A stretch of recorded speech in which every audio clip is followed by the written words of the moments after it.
Capítulo 1. Las calles de la ciudad. Roberto Beto López tenía exactamente 42 años, el pelo entrecano y las manos llenas de callos que parecían de cuero viejo. Olía a la Ciudad de México entera, a diésel quemado, a comida de la calle, a humedad de drenaje y a esa mezcla agria que deja la basura después de un día bajo el sol. Vivía en un cuarto de azotea en la colonia Morelos, un espacio de 3 por 4 metros con techo de lámina que se calentaba como horno en verano y se convertía en refrigerador en invierno. La cama era un colchón tirado directamente sobre el piso de cemento, una mesa de plástico rota y una silla de plástico que había rescatado de la basura hacía años. Tenía una ventana pequeña que daba a un mar de azoteas, cables y tendederos. Cada mañana, sin falta, sonaba el despertador a las 3:30. Beto se levantaba en silencio para no despertar a su esposa María y a su hija Lupita, de 15 años, que dormía en el mismo cuarto pero en un catre separado por una cortina vieja.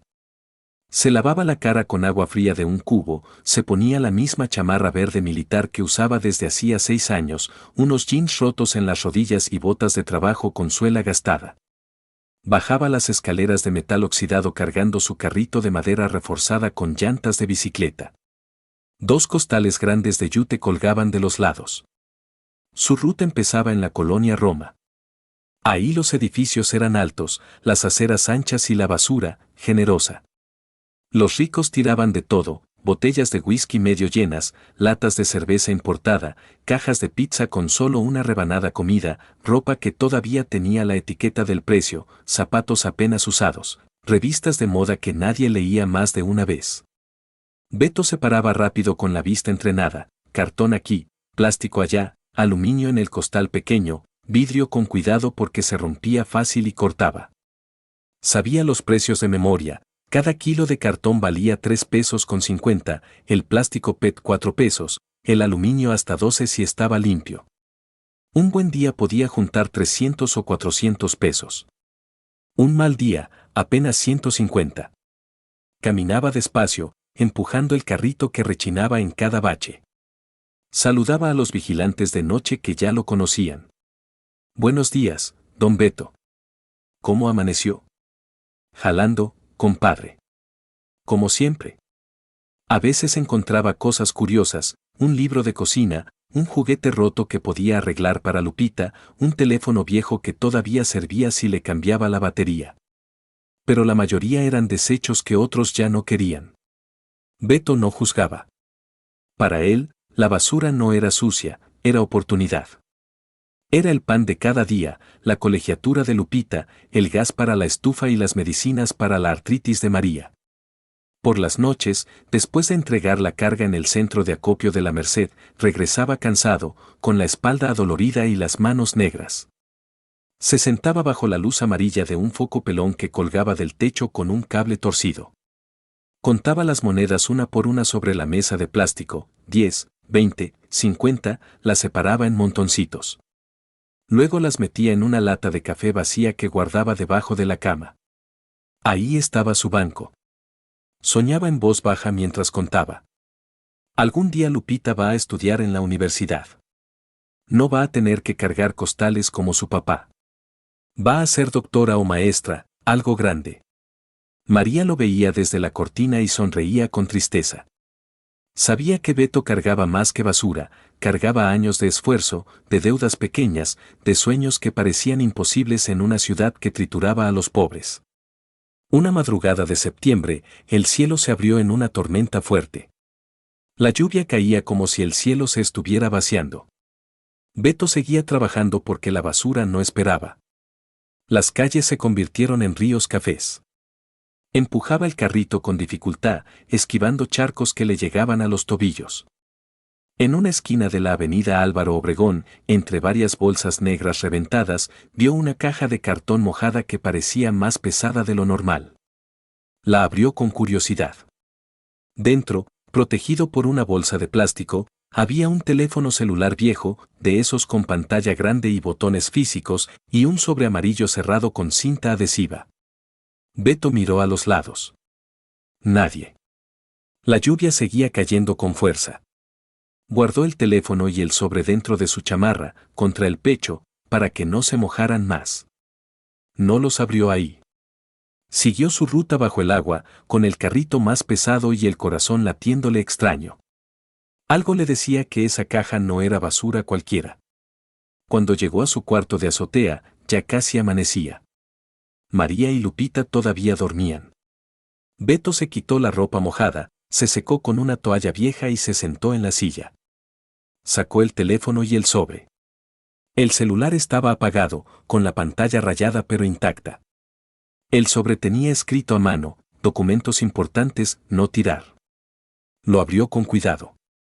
Dentro había varias hojas, escrituras de un terreno en Ecatepec, un acta de defunción de un hombre llamado Armando Ruiz, facturas viejas y una foto impresa donde se veía a un señor sonriente parado frente a una bodega grande llena de chatarra y cables.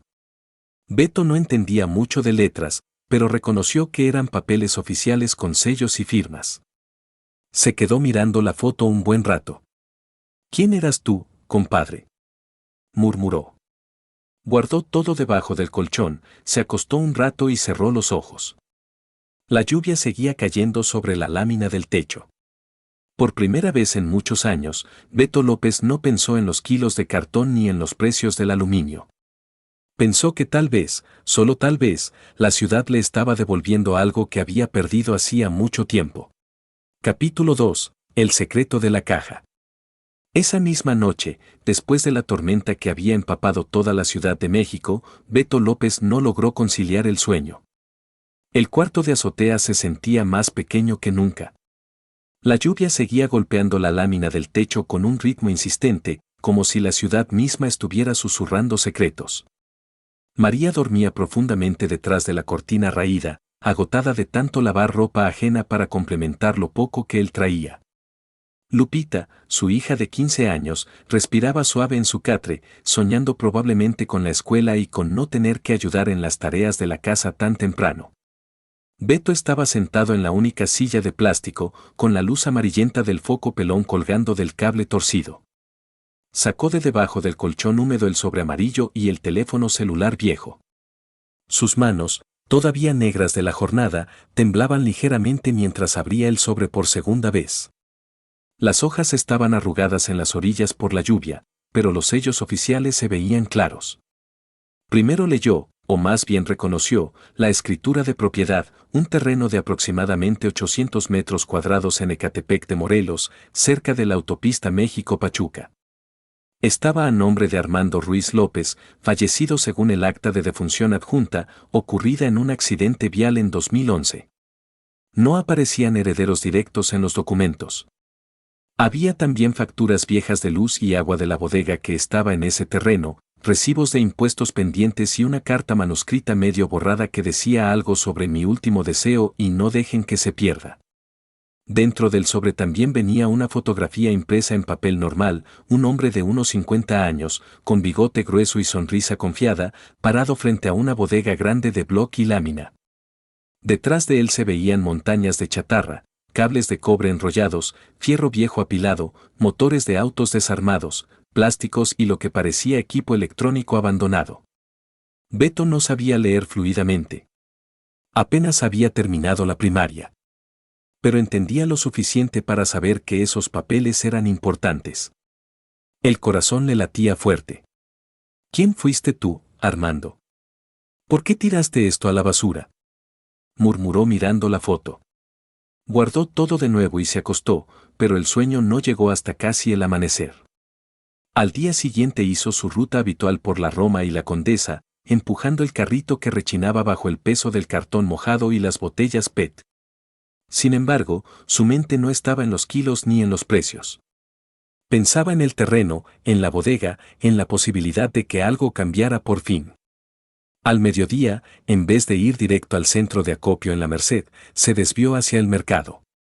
Ahí, entre puestos de herramientas usadas, ropa de segunda y fondas que olían a carnitas, encontró a don Chucho, el abogado de la calle. Don Chucho era un hombre flaco de unos 60 años, con lentes de fondo de botella y un traje que alguna vez fue elegante pero ahora tenía brillos de tanto uso. Beto le pagó 500 pesos de su bolsillo, dinero que dolía, para que revisara los documentos. Don Chucho los examinó con detenimiento, moviendo los labios mientras leía. Esto es oro puro, compadre. El terreno está en un juicio de intestado desde hace años. Nadie lo ha reclamado. El dueño murió sin hijos conocidos y la familia lejana nunca apareció.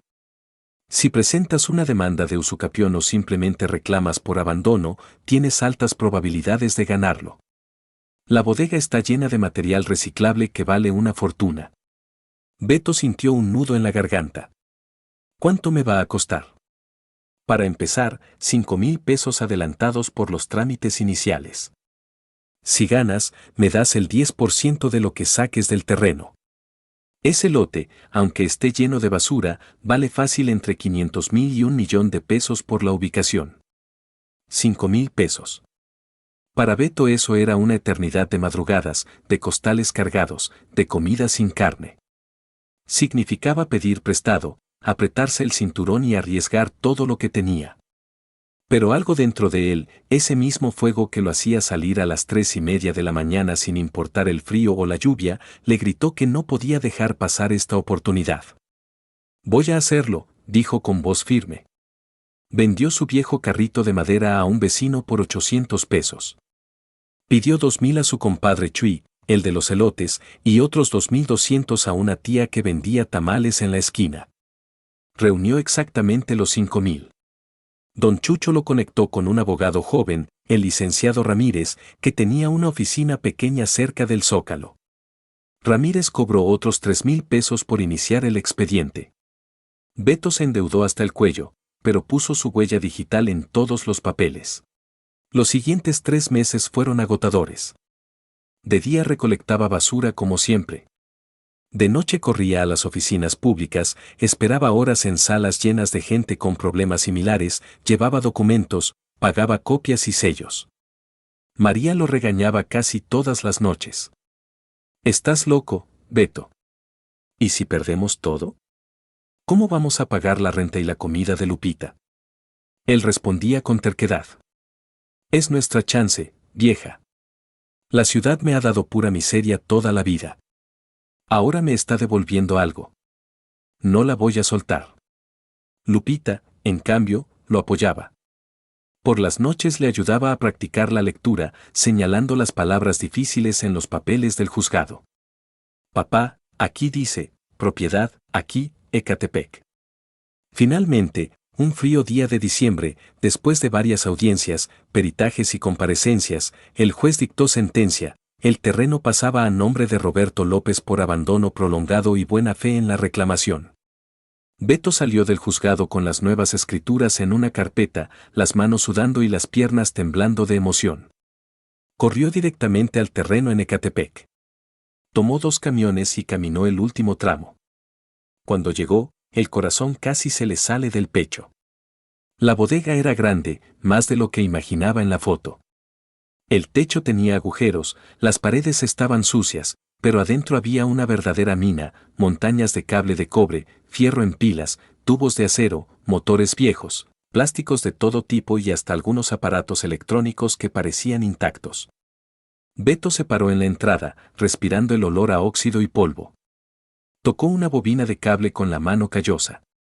«Esto ya no es basura ajena, esto es mío», dijo en voz baja. Esa misma tarde empezó a limpiar un rincón con sus propias manos. Barrió el piso, quitó telarañas, tapó agujeros con plásticos que encontró ahí. Decidió no vender nada todavía. Usaría la bodega para guardar y separar mejor todo lo que recolectaba en sus rutas diarias. Aprendería a clasificar, a vender más caro, a organizarse. Cuando regresó esa noche a la azotea en Morelos, traía las escrituras guardadas en una bolsa nueva. María lo abrazó llorando de alegría y miedo. Lupita brincó y lo llenó de besos. «Papá, ¿ya eres dueño de algo grande?» Beto sonrió, exhausto pero con los ojos brillantes. «Todavía soy el mismo basurero, mija. Pero ahora tengo un pedazo de tierra donde guardar la basura, y tal vez, algún día, construir algo mejor». Se acostó pensando en Armando Ruiz. Le agradeció en silencio a ese desconocido que, sin saberlo, le había cambiado la vida con una caja tirada a la calle. Al día siguiente, Roberto Beto López siguió saliendo a las 4 de la mañana. Pero ya no era solo un recolector más de la Ciudad de México. Tenía un secreto, un terreno propio y la primera semilla de un futuro. Capítulo 3. El negocio que creció solo. Los siguientes 6 meses fueron un torbellino que Beto López nunca hubiera imaginado ni en sus sueños más locos. El terreno en Ecatepec dejó de ser solo un lote abandonado lleno de chatarra para convertirse en el centro de su nueva vida. Cada tarde, después de terminar su ruta diaria por las colonias Roma y Condesa, Beto tomaba 2 camiones y llegaba hasta allá cargando lo mejor que había recolectado: cartón limpio y seco, botellas PET sin etiquetas pegajosas, aluminio brillante que relucía bajo el sol, y cables de cobre que separaba con paciencia usando un viejo cuchillo. Al principio trabajaba completamente solo. Barría el piso de la bodega con una escoba improvisada, clasificaba todo en montones perfectos y aprendía sobre la marcha. Por las noches, en su cuarto de azotea, usaba el teléfono viejo que encontró en la caja para ver tutoriales en YouTube. Lupita le prestaba datos y le ayudaba a buscar videos. Aprendió a distinguir el cobre limpio del que tenía aislamiento, cómo fundir aluminio en un horno casero hecho con ladrillos refractarios que compró baratos en el tianguis, y a desarmar electrónicos para sacar placas y circuitos que valían mucho más en el mercado negro de reciclaje. Esto no es basura, es oro que la gente tira sin saber, se repetía mientras sudaba bajo el sol ardiente de Ecatepec, con las manos negras y la espalda adolorida. Pronto se dio cuenta de que solo no podía. Contrató a sus primeros 10 muchachos de la colonia Morelos, jóvenes que conocía desde niños, vecinos de confianza que andaban desempleados y sin futuro. Les pagaba 400 pesos al día más un porcentaje de las ventas, mucho más de lo que ganaban en cualquier otro lado. Les enseñaba con paciencia a separar materiales, a no mezclar nada y a tratar la bodega como si fuera su propia casa. Aquí no se roba ni un clavo, les decía serio. Esto es nuestro futuro. Compró una camioneta Ford vieja y destartalada que pintó de verde limón con aerosol barato. En las puertas mandó escribir con letras grandes y blancas: Reciclaje López, del basurero al futuro. La camioneta soltaba humo negro y rechinaba en cada bache, pero cargaba el doble que su viejo carrito de madera. Ahora recogía no solo en las calles, sino también en oficinas pequeñas y negocios que le empezaron a dar contratos de palabra. El negocio empezó a crecer solo, como si la ciudad estuviera conspirando a su favor. Una tarde calurosa, mientras Beto separaba cable de cobre en la bodega, llegó un hombre alto en una troca grande. Era el ingeniero Martínez, de una fábrica importante de envases plásticos en Tlalnepantla. Bajó, miró los montones de PET limpio y preguntó directo: ¿cuánto material de buena calidad puede suministrarme al mes? Beto, con las manos sucias pero la mirada firme, respondió con honestidad: ahora mismo unos 5,000 kilos, ingeniero.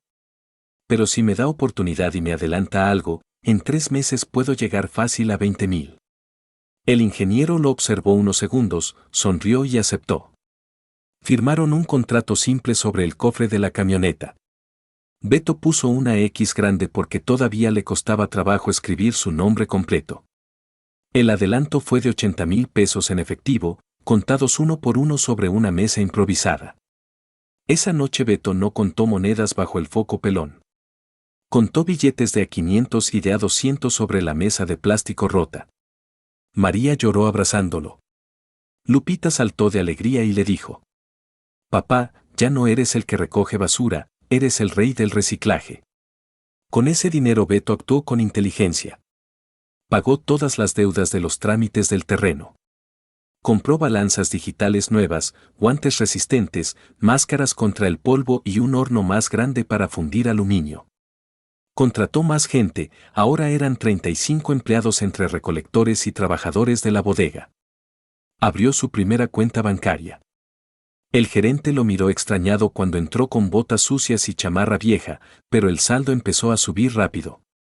Aprendió los secretos del negocio, vendía lingotes de aluminio a fábricas de autopartes en Naucalpan, cable de cobre a compradores que lo exportaban a China y plástico molido a empresas de tuberías y envases. Empezó a comprar material directamente a recolectores más pequeños, pagándoles mejor precio para que le llevaran todo a su bodega en vez de a la merced. La gente en las colonias donde antes trabajaba cambió el trato. Ya no era Beto el basurero. Ahora las señoras de la Roma le guardaban las bolsas separadas y le ofrecían agua o café. Los vigilantes le abrían las rejas sin preguntar. Los muchachos de la colonia lo saludaban con respeto: «Buenos días, don Beto». Pero él seguía siendo el mismo hombre humilde. Se levantaba a las 3:30 de la mañana por costumbre, aunque ya no necesitaba empujar carrito. Revisaba personalmente cada carga que llegaba. Comía tacos en la misma fonda de siempre y rechazaba invitaciones a lugares caros. «Todavía vuelo a la calle y a la basura», decía riéndose, «y eso me mantiene con los pies en la tierra». En 6 meses las bodegas estaban organizadas y llenas. Tenía 2 camionetas más, una de ellas casi nueva, y un camión de 3,5 toneladas. Los ingresos mensuales ya pasaban de los 400,000 pesos. Beto pagaba impuestos, tenía seguridad social para sus empleados y hasta un seguro contra robos para la bodega. Una tarde, sentado en una silla de plástico afuera de la bodega viendo cómo sus muchachos cargaban un camión completo de plástico limpio, Beto miró la foto vieja de Armando Ruiz que había enmarcado y colgado en la pared. «Gracias, compadre», murmuró. «Tú tiraste la caja, yo la recogí y la hice crecer».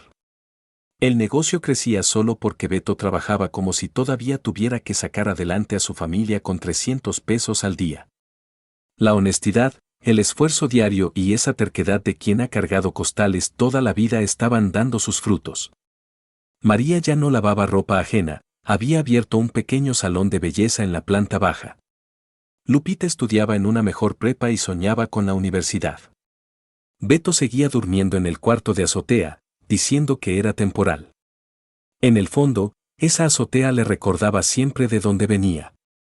Y mientras el dinero entraba, él seguía oliendo la ciudad cada madrugada, sabiendo que la basura le estaba devolviendo todo lo que la vida le había negado durante años. El rey del reciclaje había nacido en las calles de la Ciudad de México. 5 años después de aquella madrugada lluviosa en que encontró la caja mojada, Roberto Beto López ya no era el mismo hombre que empujaba un carrito rechinante por las calles de la Roma y la Condesa. Se había convertido en un hombre de 47 años con mirada firme, canas más marcadas en las sienes y una presencia que imponía respeto sin necesidad de gritar. El rey del reciclaje controlaba una red de 5 bodegas en Ecatepec y Nezahualcóyotl, 3 camiones de carga pesada, una flotilla de 8 camionetas y más de 120 empleados que lo llamaban Don Beto con verdadero cariño y admiración. El dinero había llegado en oleadas. Primero fueron los contratos grandes con fábricas de plásticos y metalúrgicas. Luego vinieron las alianzas con empresas de limpieza de oficinas que le daban toda su basura separada a cambio de un precio justo. Beto nunca regateaba mal, pagaba bien y cumplía. Su reputación creció como espuma. Los bancos ya no lo miraban raro cuando entraba con botas de trabajo, ahora le ofrecían créditos y tarjetas de crédito que él usaba con prudencia.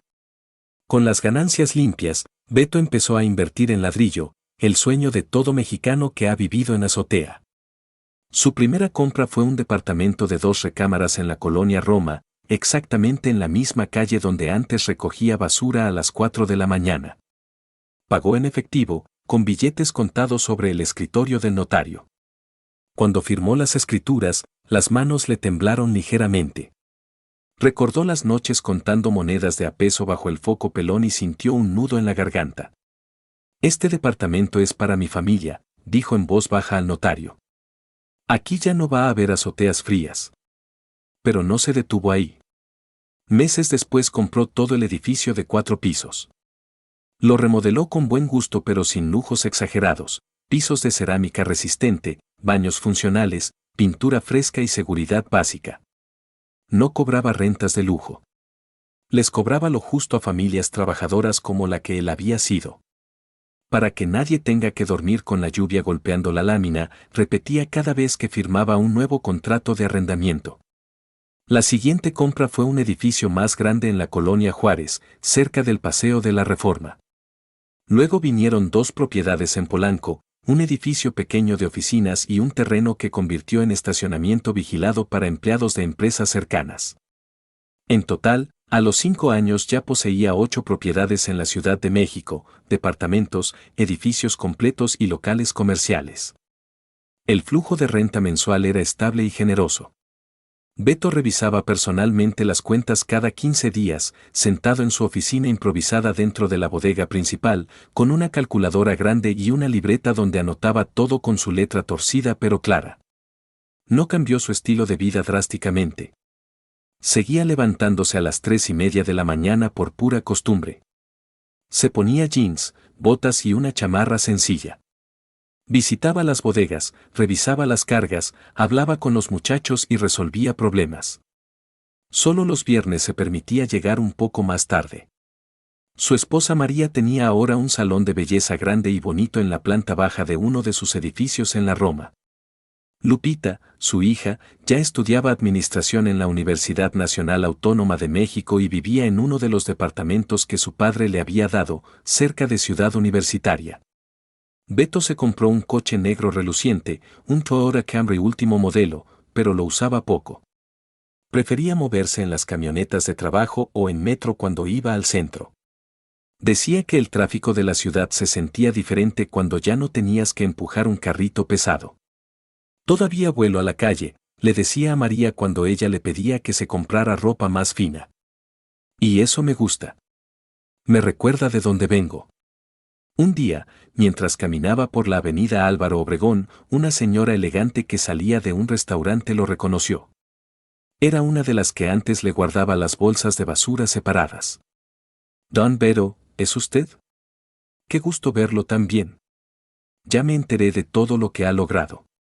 Él sonrió con humildad, quitándose la gorra. Todavía soy el mismo, doña. Solo que ahora en vez de recoger la basura, la organizo y la hago valer. La gente de su colonia Morelos lo veía como un ejemplo. Muchos jóvenes querían trabajar con él. Beto los recibía, les daba oportunidad, pero les exigía disciplina y honestidad. La basura enseña a valorar lo que otros tiran, les decía en las pláticas que daba cada mes a sus empleados. Sin embargo, no todo era perfecto. Había noches en que Beto se quedaba despierto en la cama del nuevo departamento, ya había dejado la azotea definitivamente, mirando el techo y pensando en todo lo que había cambiado. Sentía una responsabilidad enorme. Tenía empleados que dependían de él, familias que pagaban renta en sus propiedades y una ciudad que seguía produciendo toneladas de basura cada día. A veces dudaba si merecía tanto éxito. Entonces se levantaba, se servía un vaso de agua y recordaba la foto de Armando Ruiz que aún conservaba enmarcada en su oficina. Gracias por tirar esa caja, murmuraba. Lupita se graduó con honores y empezó a trabajar en la empresa familiar, llevando la parte administrativa con profesionalismo. María viajaba ocasionalmente a Guadalajara a visitar a sus hermanas y regresaba con regalos para los empleados. Beto, en cambio, seguía yendo a las bodegas casi todos los días. Revisaba que los montones de plástico estuvieran limpios, que el cobre no se mezclara y que nadie se llevara ni un kilo de más.